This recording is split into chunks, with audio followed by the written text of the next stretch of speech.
So anyway, Easter coming up, chocolate bunnies everywhere, but you've been called a chocolate angel? I've heard that comment somewhere, yeah. From a gentleman in Louisiana. He was a state senator, and he went and switched parties from Democrat to Republican, and he credited you to help find what he said, quote, comfort in the GOP's values. Yeah, Senator Elbert Guillory out of Louisiana. You got it. You got it. And then he said he helped me articulate my need to change. Thank God for sending his chocolate angel, KCarl Smith, to my rescue. Yeah. You gotta love it. You gotta love it. As a Democrat, Senator Guillory had a very, very conservative voting record.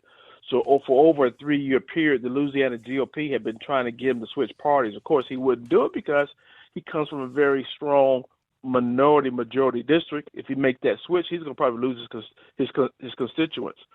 So this is about 2 months before he made the switch. He and I met and had a conversation, and I started sharing with him and coaching him on the Frederick Douglass Republican message.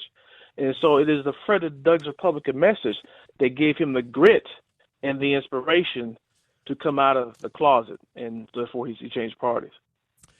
Well, it's amazing, KCarl. We appreciate what you're doing, appreciate you coming on here. And, whenever you hear that name, Frederick Douglass, you really, it's a sense of pride in a lot of people. And, I think your group is really just broadening that and crystallizing that for a lot more and making it even stronger. How can people get involved and find out more about your group?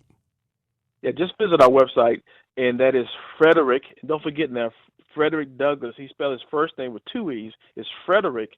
He spelled his last name with 2 S's. So Frederick Douglass Republican, singular Republican, singular.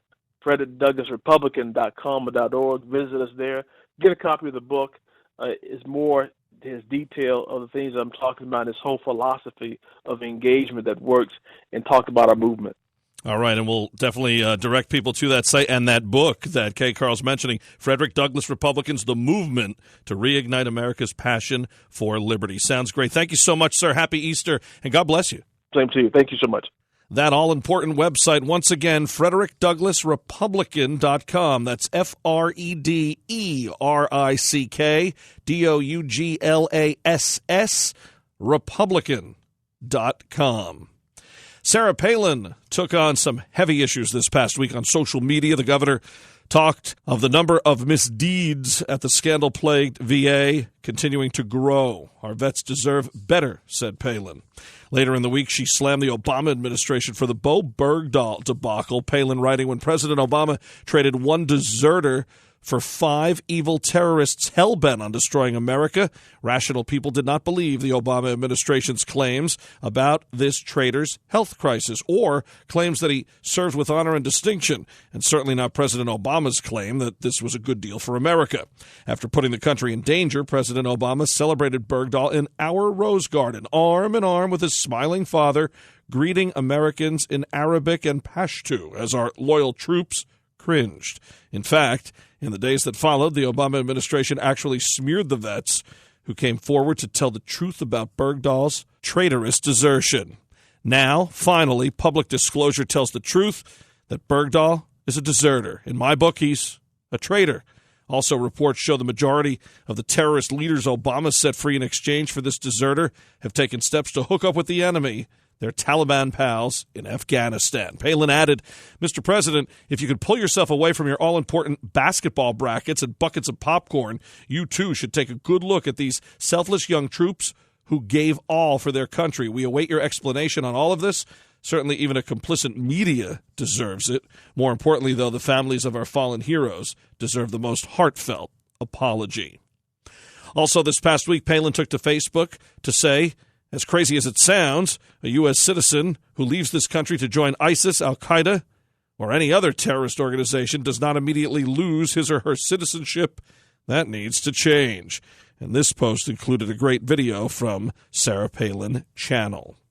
Dolly Parton gets a well-deserved Palin shout-out after the country star sings a duet with a fan who has Down syndrome. Palin wrote, Dolly Parton lets the Lord's light shine right through her. She met a special young fan who faces challenges that on the surface may seem unfair and unasked for, and warms our hearts by inviting the beautiful child to sail away with me to another world and we rely on each other. Dolly is quoted as once saying, "I'll never harden my heart, but I've toughened the muscles around it." Thank you for your heart, Dolly, and thank you, Gage, for being you. To see any of the governor's posts in their entirety, visit Sarah Palin's Facebook page, follow her on Twitter at Sarah Palin USA, and visit sarahpalinchannel.com. Now, the Palin Update with Kevin Scholla presents Liberty and Legacy. Here's Tamara Colbert. Leadership. It's desperately needed today, from politics to business to education and everything in between. Of course, this week I was excited thinking about Senator Ted Cruz, what kind of a leader he would be as president. And of course, weren't you inspired by his use of the word imagine 25 times? I was. Think about it. For the last decade, the federal government and those running it have been shoving their issues, demands, and mandates down to us, running roughshod through us and trampling on the Constitution while they were at it. Barack Obama's message of fundamentally transforming the nation, that was not good, because let's be clear, hope is not a strategy. Hope merely plays on emotions of weak and hurting people. And what Obama gave as a vision was a handout instead of a hand up. A real transformational leader. He develops a vision, or she sells the vision, finds a way forward and leads the charge. Barack Obama had a chance, but he lost it. We all know that talk is cheap, and we've learned that we must not follow what a leader says, but what they do. Senator Ted Cruz articulated the beginning of a vision of what America could be again. Imagine the next path for creating jobs and energy, getting rid of Obamacare. Wow, the future. Senator Cruz's vision could be a wonderful and uplifting experience for all Americans. And he provided that glimpse of what could be and bring prosperity, cooperation, collaboration, creation, and innovation to the next great American century. Let's be clear, being a transformational leader, that person accepts failures along the way, in addition to successes. True leaders provide truth and transparency, even as a path might turn in the direction they didn't expect. Transformational leaders are charismatic, but not narcissistic. I want to repeat that. Transformational leaders are charismatic, but not narcissistic, because those leaders have a belief in others and their exceptionalism and individuality instead of a belief in themselves, which is ego-driven. America's founders were transformational leaders, men of achievement, who put to good use the freedom and independence they enjoyed and refused to relinquish. These men won their place by hard work and tenacity, having tasted tyranny and valuing freedom more. And they all recognized the importance of law and limited power in government. One thing that they could all agree upon was that the ultimate power of the state should be in a body of laws, namely the Constitution, not with other men. Our founding fathers seem like giants to us today because of these huge contributions they made in the creation and development of America and self-governance. But we must remember these men were merely men, and they were only great because at the right time they rose above their own self-interest to serve a greater cause. They were able to create a system of laws that proved flexible and durable enough for the last 237 years.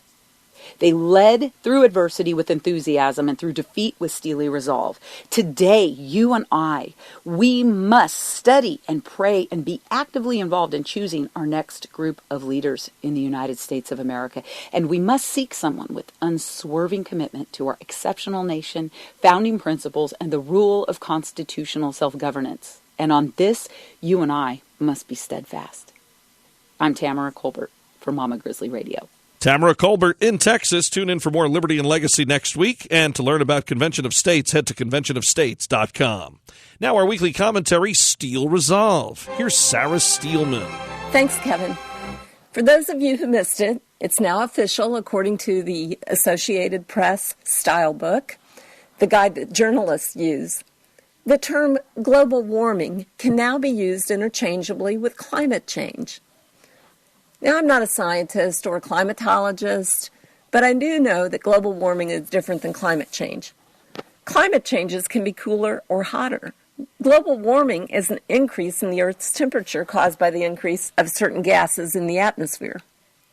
According to Tom Bloomer at MRC Newsbusters, using the term climate change conveniently avoids implicitly reminding readers that there hasn't been any global warming for nearly 2 decades. Readers can rest assured that unless and until any kind of meaningful warming returns, they will rarely, if ever, see global warming cited in AP reports or the reports of other journalists following its style book. As Mr. Bloomer accurately points out, this is what happens when you have a 17-year pause in supposedly human-caused global warming and need to maintain appearances. Now, I'm just a hillbilly from the Ozarks, but climate change happens every other day here in Missouri. Yesterday it was snowing. Today it's supposed to be 70 degrees. Go figure. This is Sarah Steelman for Mama Grizzly Radio. Tune in again next week for another segment of Steel Resolve right here on the Palin Update. The Palin Update, including Liberty and Legacy and Steel Resolve, is on demand and available for download. So just head to mamagrizzlyradio.com, pick the show you want to hear, and you can listen anywhere, anytime. Well, that'll just about do it for this edition of the Palin Update on Mama Grizzly Radio. Visit mamagrizzlyradio.com for continuing coverage of Governor Palin. Also like Mama Grizzly Radio on Facebook, and follow along on Twitter at Mama Grizz Radio, at Kevin Schola, at Tamara Colbert, at Sarah_Steelman, and at 3DSTS. And I'm doing some writing for Breitbart News. Go to Breitbart.com and search Kevin Schola. I want to thank Sarah Steelman, Tamara Colbert, and everyone here at Mama Grizzly Radio. Thanks to KCarl Smith. And thank you for listening today. A special thanks to our sponsor, 3D Security and Training Academy. Visit 3dsta.com. The Palin Update is produced by Lena Anderson, the Andy L. Kramer, and Lori Ann Lewis. Please be sure to join us again next time for another edition of the Palin Update right here on Mama Grizzly Radio. I'm Kevin Schola. Have a pleasant day and happy Easter.